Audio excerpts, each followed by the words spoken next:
You are experiencing the Knuckleheads of Liberty podcast. Welcome to the Knuckleheads of Liberty, where we are bringing you the people and the organizations fighting for liberty around the country and in your region.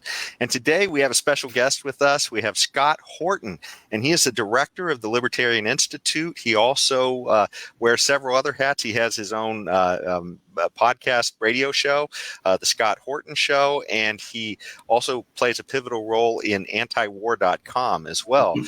So he is definitely a pivotal figure in the liberty movement. But before we get to talking to him, I want to introduce you to the rest of the panel. In our upper left-hand corner, we have Leon, the word Brathwaite, last word in liberty. He is a retired engineer in the state of California. And on our lower left-hand corner, we have our screaming eagle of freedom, Tim Everett. He is a pilot in the state of California. In our upper right-hand corner, we have Scott Horton with us. And my name's Jason McPhee, and I'll be your host. Scott, let me bring up the page real quick, just so I can let everybody know where to go to see more of your stuff, so I don't forget during the show. But here is Scott Horton's page for his radio show. You can see that at scotthorton.org. You also have the libertarianinstitute.org, and we have antiwar.com, and so you can check those out as well. So Scott, how did you get, I guess, so active in the liberty movement in all these areas? I guess it's my comparative advantage, complaining on the radio about things. I've been into radio since, I was a very troublesome caller to the local radio hosts here in Austin, back in the 90s. And I got a show of my own starting in about 1998. At the very end of 1998, I started a little pirate radio show here in Austin on Free Radio Austin. And then, I've always really been good on everything, I guess. But then W. Bush came and started the terror wars. So I really started plowing around with antiwar.com, Justin Raimondo and Eric Garris and Alan Bach and Matt Barganier and that whole great crew there.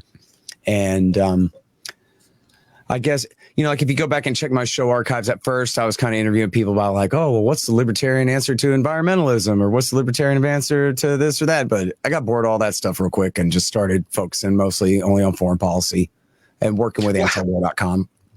How did you get interested in the libertarian movement? Because this is one of those things where, we find that everybody has kind of a different story and a different path to it, because you certainly don't pick it up through the public education and the government-run schools, Yeah. unless it's examples of what not to do. Yeah, in Austin, there's always been a real strong libertarian movement, and Libertarian Party, like Travis County Libertarian Party, has always been a very active group. And so they had a show on, there were various libertarian shows on the Access Channel. And of course, Harry Brown ran in 96 when I was just out of high school. And then Ron Paul went back to Congress in 97. He was reelected, he'd been gone for a while, but he was reelected in 96 and went back in 97. So I had Harry Brown and Ron Paul were two really great examples and leaders at that time. And, to tell you the truth, I really spent most of the 90s pounding around with right-wing militia guys and patriots and stuff, because at least they cared about the Branch Davidians. Whereas my understanding was, hey, no offense, Reason, was that libertarians just wanted to talk about, I don't know what, why the government isn't really at fault for whatever it is that they're accused of, and I didn't really realize that there were hardcore libertarians out there like Jim Bovard on Waco and Lou Rockwell and all the guys at the Mises Institute on money and the business cycle and war and all that. I didn't start reading antiwar.com until about 99. And then, so that was when I realized that, oh, you really do have libertarians who are hardcore, who aren't just kids my age, but who are adults, but are like anarchists and hardcore anti-war, anti-imperialists and anti-war guys and stuff. So, that was when I, really kind of, I guess you could say, joined the movement. Basically was when I really started doing the show. In my interview show, I started in 2003. And my first interview was Alan Bach. He was from the Orange County Register, but also from antiwar.com. And I just decided really quickly that was my crew. Justin Raimondo, I don't know if you guys were reading Raimondo back then, if you know who that is, but certainly, go back 20 years ago, right now, the start of Iraq War II. In the lead up to that, and then really through at least the first half of Obama, Well, just leave it at W. Bush for a minute. During W. Bush, Justin was the most important writer in America, period. And if you care about anything that matters at all, you know what I mean? I don't know about fiction, literature and whatever, but in terms of public policy and all that, Raimondo was the best by far. Just he knew. Well, he really, I think, doesn't get the credit for this, but I think he really did the most to popularize the term neocon as a pejorative for this weird little sect, the neoconservatives. And, he didn't coin the phrase or anything. They are a real thing. Irving Kristol, Norman Podhoretz even wrote a book about neoconservatism was, the title of it. But I think it was Justin who was the one who made people hate neocons. You know who lied us into war? The neocons. You know why they did it? Israel. And who are these people? What do they want?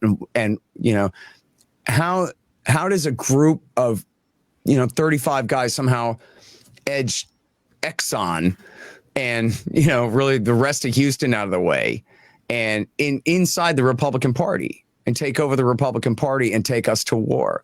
That was a huge and everyone on the left missed it, right? There's so few liberals who understood who's a neocon, what's a neocon, right? Like Michael Lind had written a great thing. But most liberals at the time were saying no war for oil, right? They just assumed that this was James Baker's war when it was the furthest thing from it. So, well, it almost seems like I was just going to say, it almost seems like these neocons have now taken over the Democrat Party. Well, that's where they're from. That's why they're called neocons, right? So neoconservative, it doesn't mean conservatives nowadays. It means new conservatives, and it applied to this group of mostly ex-Trotskyites and Cold War Democrats who had moved to the right in reaction to the civil rights movement and the anti-war movement of the 1960s. And especially because really the Vietnam era new left kind of hippies turn against Vietnam. They also did not support Israel in the 67 war. And so the neocons, they went to Scoop Jackson's office. He was the senator from Washington State. They called him the senator from Boeing. He was a right-wing Cold War Democrat, Harry Truman type Democrat. And then they moved to the Reagan administration. And they all, I don't know, 10 of them or something got jobs as deputy undersecretary of this and that in the Reagan years. And then W. Bush let Dick Cheney put them all throughout the government in order to, ram through Iraq War II. So Scott, what is the philosophical basis of your anti-war positions? What's the what part? The philosophical basis of your anti-war positions. Well, I mean, if you want to get all libertarian doctrine about it, I mean, we all believe in non-interventionism and non-aggression. Sheldon Richman calls it the non-aggression obligation as opposed to the non-aggression principle. This is what social animals owe to each other, he says, is non-aggression. And libertarians, I think this is what makes us, great and a pain in everyone else's behind is that we don't differentiate between the morality of individual humans and the state. So arrest is just kidnapping, and taxation is extortion, and conscription is slavery, and war is mass murder. So, I mean, if the French are sending a fleet of warships and we got to mass murder their sailors on the Atlantic, that's tough, I guess. They're all combatants and making themselves a problem, aggressing against us. But of course, that's never what's going on here. I mean, this is the era of the phony wars. America really won World War II. We won, took over the British, French, German, and the rest of the Western empires, really, and including the Japanese Empire. The Soviet Union and China got what was left, but America essentially inherited 2/3 of the planet. And then when the Soviet Union fell apart, they introduced this doctrine. So we'll tolerate no near peer competitors. We will be the world empire, and we will not accept any challenge from any near peer competitor at all. So in other words, if Russia and China try to combine together into a regional power strong enough to resist our will, we'll go to war against them first before we let that happen, which is what's happening now, really. I mean, this is what's going on. That you look at The wars of the last 20 years: Afghanistan, Pakistan, Iraq, Somalia, Libya, Syria, Yemen. Just shouldn't leave out Iraq again. Iraq War III and Yemen. I mean, these are all wars of aggression against people who didn't do anything to us whatsoever. The Taliban not only didn't attack us on September 11th, they tried to warn us that the attack was coming. America went not only regime changed them anyway, but let the actual bad guys go and regime changed them instead, and, waged all these wars this whole time ever since. So, it usually comes. So Scott, I'm trying to understand. I'm trying to understand something. Sure. I'm trying to understand something. Are there some wars we should fight and some wars we should not, or we should not be fighting any wars at all? No, we should not be fighting any wars at all. I mean, people always just point at Adolf Hitler and World War II, but I think we all even learned this even in government school, right? That American entry into World War I is what caused World War II. World War I was ending as a stalemate. Every army was frozen, no boots, no ammo, done. The thing was over. It was literally peace without victory. Everybody lost, stalemate. And then what happens? Here come the Yankees and turn the entire thing in favor of the British and the French, who then, completely obliterate the Ottoman Empire, giving it to, the British expanded their empire by 1 million square miles, prolonging the war so that the interim Kerensky government in Russia, the revolutionary government, was overthrown and replaced by the communists on their fourth try after, Kerensky, the original Russian Revolution was in March 1917. The communists didn't take over till October. And that was all because Woodrow Wilson bribed Kerensky to stay in the war, keep his soldiers at the front where they weren't available to protect his regime in St. Petersburg, and stay at the front, motivating the revolution and the people's tolerance of the revolution to end the war in Russia. And then, of course, allow Britain and France to strip Germany of all their outlying territories and institute the war reparations that caused the hyperinflation and of the 1920s and that destabilization, the original rise of the Nazi Party. And then through, and there's a great book by Jim Powell called Wilson's War, where he explains how Hitler began every speech denouncing what he called the traitors of 1918.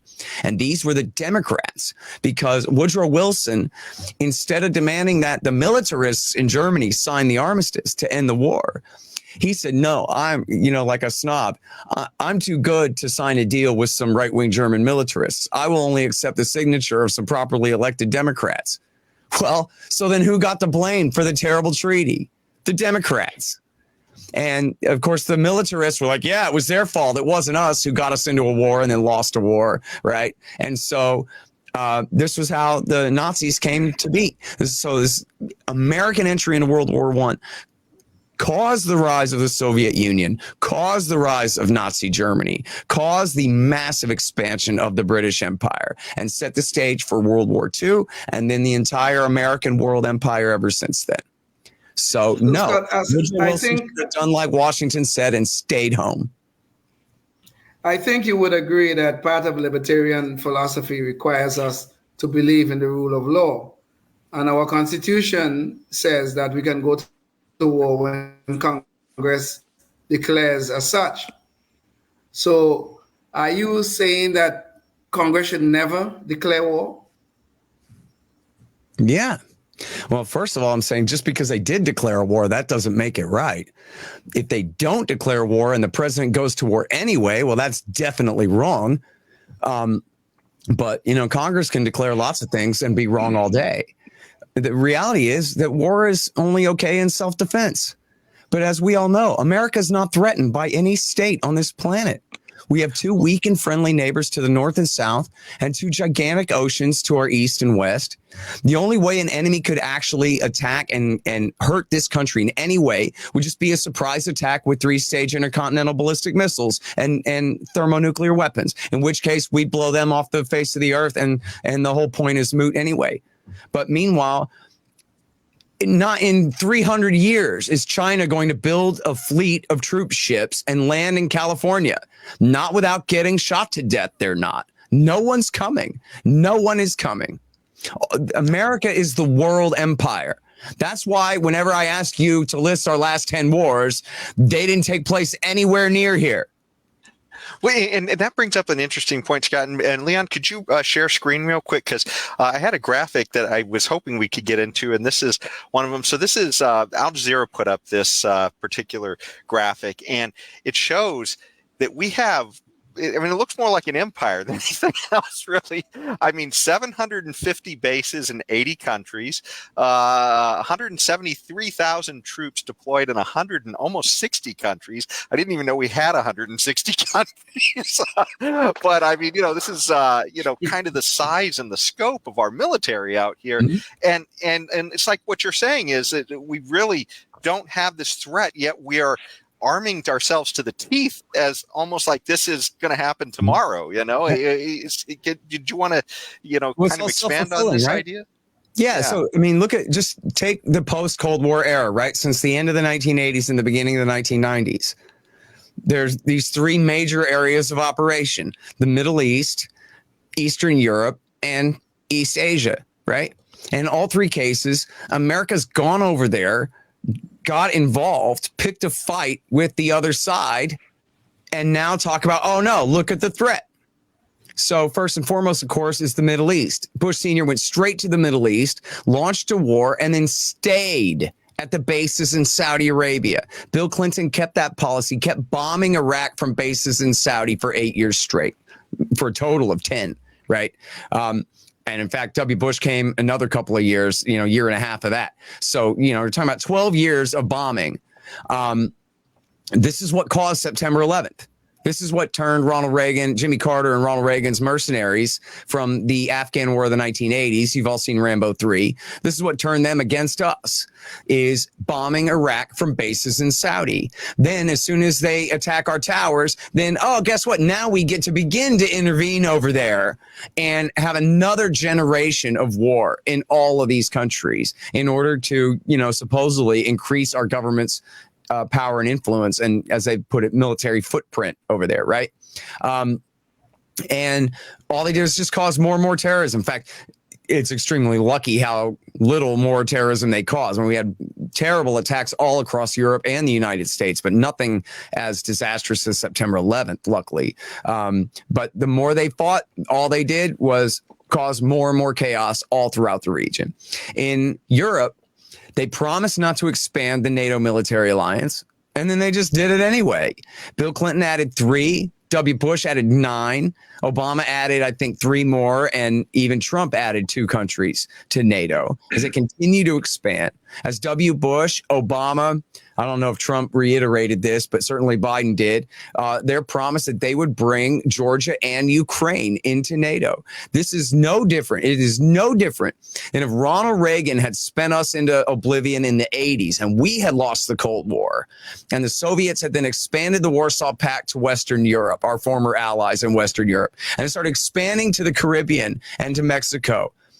Overthrew the government of Canada twice when they kept voting wrong for the anti-Russian candidate, and then threatened to kick us out of our naval bases in Alaska, and started going to war against the people of Vancouver and British Columbia who wouldn't accept the rule of the new junta. What would America do in a situation like that? If Russia was overthrowing the government of Canada and threatening to kick us out of our naval bases and going to war against Canadians who refused to accept the rule of their new illegal coup d'etat regime, we would invade Canada and, probably nuke Moscow, right? Probably go immediately just to war with Russia, skip Canada and just go to war with Russia. We wouldn't tolerate that for 1 second. And yet we expect them to just lie back and take it. We're angels and they're devils, but still, what are they going to do about it? Nothing. And then the same thing in Asia, where what do we have in the case of Taiwan? We have what's been agreed by even our government for the last 50 years since Nixon went over there in 72, 73 and agreed that Taiwan is part of China. It's a renegade province. It will be reunited with China someday. It's not an independent sovereign nation like Japan or South Korea. It's part of China. And we recognize that because as Nixon and Kissinger figured then, We don't care about Taiwan. Who cares about Taiwan? We have a much more important interest in being friends with China. So they threw Taiwan under the bus. That was the right thing to do. That helped keep the peace for the last 50 years. Now what are they doing? Especially under Joe Biden. You know, they say, oh, he's China Joe. Oh, he's such a sellout to Beijing. Really? Well, he's 3 times the China hawk that Donald Trump was. He's sailing our Navy up and down their coasts in the Taiwan Straits and through the South China Sea, bomber flights, expanding our military footprint all throughout East Asia in the name of threatening China, that they better not try it. Now, the deal always was that America says it's one China and they'll be reunited someday, we hope peacefully. We're not promising that we will back Taiwan in a war. So Taiwan, you better not declare independence. But also China, we're heavily implying that we might back them in a war. So don't you attack them either. And let's figure out, but then what's the key? The key is they've got to be reunified peacefully somehow. So they're not reunified violently. But instead, Joe Biden gives them a war guarantee and says, no way, we'll protect their independence no matter what, except that they're 7,000 miles from here. And because Israel gave China America's best technology for our sea-skimming supersonic missiles, they can sink our ships. They can sink our carriers. They have missiles with a longer range than our F-18s. Well, what does that tell you? That means our aircraft carriers can't get anywhere near Taiwan in the event of a war with China. They keep red teaming this over and over again. Our sailors drown in a war with China. And there's no reason in the world to have this. And yet, what do we have? Just like Bill Clinton bombing Iraq from bases in Saudi. It's like pushing bin Laden, poking him in the chest, going, what are you going to do about it, dude? Knock our towers down? Huh? You're not going to do anything. And it's the same thing they keep saying in Ukraine. They say, if Russia loses completely in Ukraine, they might go crazy and resort to using nukes. And they go, we're doing everything we can to make sure that they completely lose in Ukraine. Okay, well, that doesn't sound very smart, does it? Yeah. You know, but this is their policy. They are madmen. And just look at them. Look at any one of these presidents and their spokesmen, their national security advisors, their secretaries of state. They all think they're right. They don't think for a minute that what they're doing is like taking advantage or being a bully or being a bad guy, whether it's W. Bush and Karl Rove or whether it's Obama and Biden or whatever. They are pure self-righteousness. All of their enemies are evil. All of their enemies are the bad guy, which means that they're the good guy and whatever they're doing is justified. And look at the way the Biden government talks about war with Russia right now. No matter what risk, their level of risk that they're taking in getting us into a war with them. Well, so they're the bad guys and we're the good guys. So what are you supposed to do? Give in to evil like Chamberlain at Munich? You know? And not only that, I mean, if we're supposed to be the good guys and we're blowing up our allies' pipeline. Things like that, you know, with Nord Stream but you know, one of the things I wanted to ask you about is that you look at this huge footprint that we were showing, and essentially, you know, we're being policemen of the world for generations now, it feels like. And is that really set the stage potentially for almost all of these conflicts that are happening? Because you look at like Taiwan, maybe, you know, this is a sense of government distorting all those areas in the world where maybe these people would come to different negotiations over time if we weren't there. Think back to like the fall of the Cold War era. I mean, all of us are old enough to, you know, have lived through that time where, like, wasn't it kind of unique and weird and coincidental that the Soviet Union fell apart right about 1 decade before the turn of the millennium, right? So we had like this 10-year period for like, how's it going to be?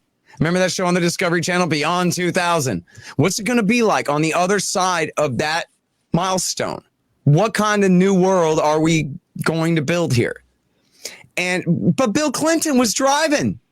Right. So, you know, is absolute criminal negligence at best and a hell of a lot of killing people, you know, exploding people to death and creating enemies during that whole time, acting as though. And we got, you know, I'm working on a new book about the new Cold War with Russia now. And I got quote after quote after quote after quote of these people, a lot of times later shamedly admitting that their attitude was, what are they going to do about it? We can do whatever we want. And the Russians can cry about it, but at the end of the day, tough, because they're weak and we're strong. And that was the attitude. And so, Scott, we can all imagine how it just did. Give me just 1 sec to wrap up that it just didn't have to be this way at all. If America had abolished NATO and just come home and said, hey, in Europe, I mean, the Nazis are gone, the commies are gone. You guys work out a new treaty for a common security architecture. It doesn't have to have anything to do with us. I mean, remember when the Soviet Union fell, they were like, oh no, maybe Germany and Japan are going to rise back up again. Come on, we're out of enemies. Bill Hicks, the great comedian, said 30 years ago, he goes, how does it feel to see that we're the evil empire? The Soviet Union fell and then the whole thing was just an illusion. They had no power at all. The Red Army was a joke. We're the evil empire. We always were the whole time, man. And how does it feel to just recognize that? Otherwise, spin the globe. There's no power that exists in Africa. The most powerful nation in Africa is Egypt. They don't have any power at all. They don't have a military at all. Every power in Latin America is subservient to us. There's no military force in Latin America anywhere that stands against us. So entire Western Hemisphere locked up, Africa locked up. Every nation in Europe is our friend, if not outright legal ally, right? India has no ability to project power. China doesn't really have any ability to project power. They're a very poor nation in many ways. And we got our friends in Japan and Korea and Australia. That's it. There's no lost continent of Atlantis out there. There's no like Mars attacks. Keep spinning the globe. You're back home again. That's it. We covered every continent. There are no enemies. There are no enemies. We could defend this country with a couple of good submarines, and that would be the end of that. That's what Ron Paul said in 2008. We don't need a standing military force at all. Yeah. So we should not have a standing army, is what you're saying? Yeah, what do we need one for? We got a couple of good submarines is enough to sink any aggressive naval move towards our country by any foreign naval power, military power that would attempt to influence us, take over, create a monopoly on force anywhere on our territory. And quite frankly, one American Trident submarine can kill all of Russia. Okay, in fact, like most of Europe and Russia. One Trident submarine holds approximately 288 warheads because we need a Navy. You can fit multiple warheads on a single rocket. So literally, one Trident sub could blow up the world, could cause nuclear winter and kill us all. And that's is enough to deter Russia and China and Europe and every power in the world from messing with us forever. Well, and that's a great note, I guess, to end. We're just about out of time here. But Trident submarines, that's all we need. That's right. Mom said that. But yeah, can you bring up the visual again real quick, Leon? So again, you can check out Scott's website and his show at scotthorton.org, and you can find more information about him there. And again, thank you all for joining us today. Thank you for joining us as well, Scott. And I think we got a lot out of this. And by the way, there's an excellent debate on the Soho Forum of Scott arguing with neocon Bill Kristol. So go check that out as well, too. So, but thanks again for joining us today. And until next time, stay tuned and stay free. Yes, indeed. Life, liberty, and the pursuit of happiness, always and forever. Thank you for listening to the Knuckleheads of Liberty podcast. Find us on Facebook, Rumble, YouTube, your favorite podcast network, and at knuckleheadsofliberty.com.